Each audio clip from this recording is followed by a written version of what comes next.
All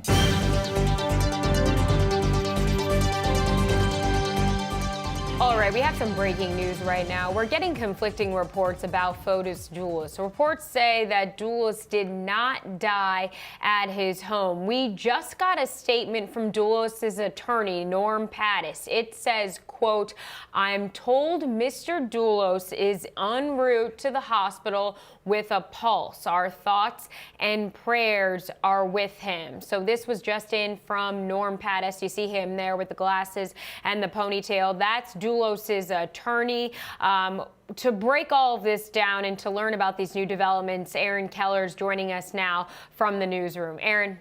Angelica, this has been a day with many updates in this case. Here's how it started. It started with an emergency bond hearing because Connecticut authorities had some serious questions as to whether or not Fotis Dulos actually had $6 million in assets to actually account for the $6 million bond that he posted on charges that he murdered his estranged wife, Jennifer Dulos. Fotis Dulos did not appear on time for that noon hearing today. So the press corps is swarming around wondering where is he?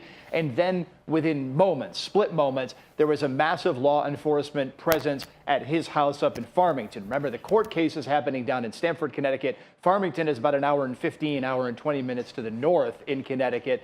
And ultimately, we had EMT, we had resuscitation, a massive presence at his home. And there at the scene, reporters were told and reported across multiple news agencies across the state of Connecticut that it was confirmed that Fotis Dulos died from an apparent suicide. That was the reporting as of about an hour ago. Now we're hearing from Norm Pattis that apparently somehow Fotis Dulos was resuscitated and has this very faint pulse on the way to the hospital. That's our understanding at present. That's the most recent information that came out. And again, we're starting to see some walking back of the reporting that this actually was a fatal event. So that's where things stand right now, Angelica. Obviously, it's a very developing situation. We're trying to monitor it from here and keep on top of things as best we could. But the reporting was originally sourced to multiple law enforcement sources there in Connecticut, from not only the Hartford Courant, the newspaper there in Hartford, but the television stations in Hartford as well were all reporting this. Right, absolutely. So it sounds like things are, as you said, are getting walked back. We'll be monitoring this closely. Now, we know when he was charged, so was Michelle Troconis, his girlfriend, as well as one of his attorneys. Talk to us about what happens with them now.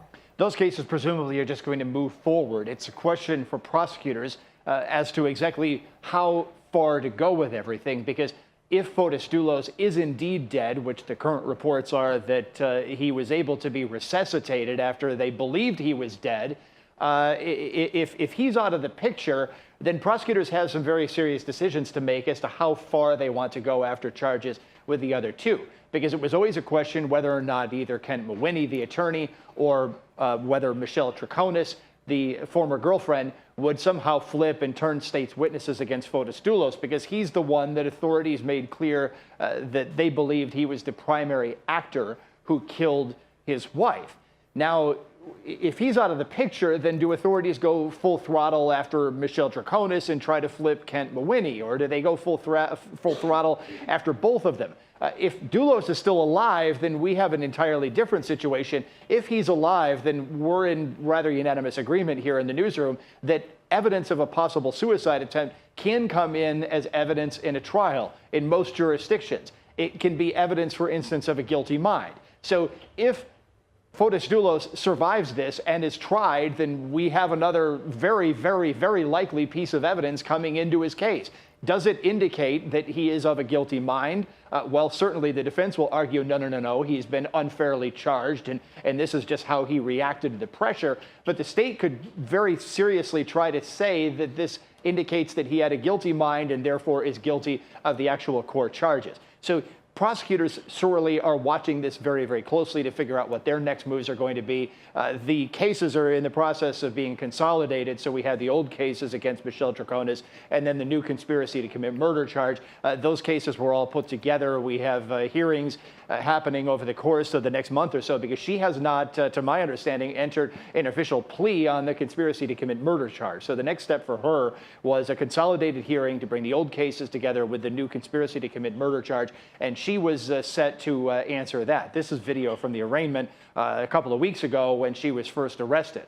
So we have that case against her moving forward along with the old cases. And then Kent Mawhinney has his own case. The hearings, if I'm remembering the calendar properly, were all set up basically for the end of next month, I believe, against all three. There may have been a hearing against Mawhinney this week in an unrelated case involving his marital problems in his own marriage. That, I think, was on the calendar for this Friday, but we had a lot of activity against all of these defendants coming in the next couple of months. All right, Aaron Keller, thank you so much. Continue to follow this story for us as we are trying to get all the latest details as this breaks out of Connecticut. We'll bring you those when we have them here on Law and Crime. We got to take a break right now. Stay with us. Plenty more after this.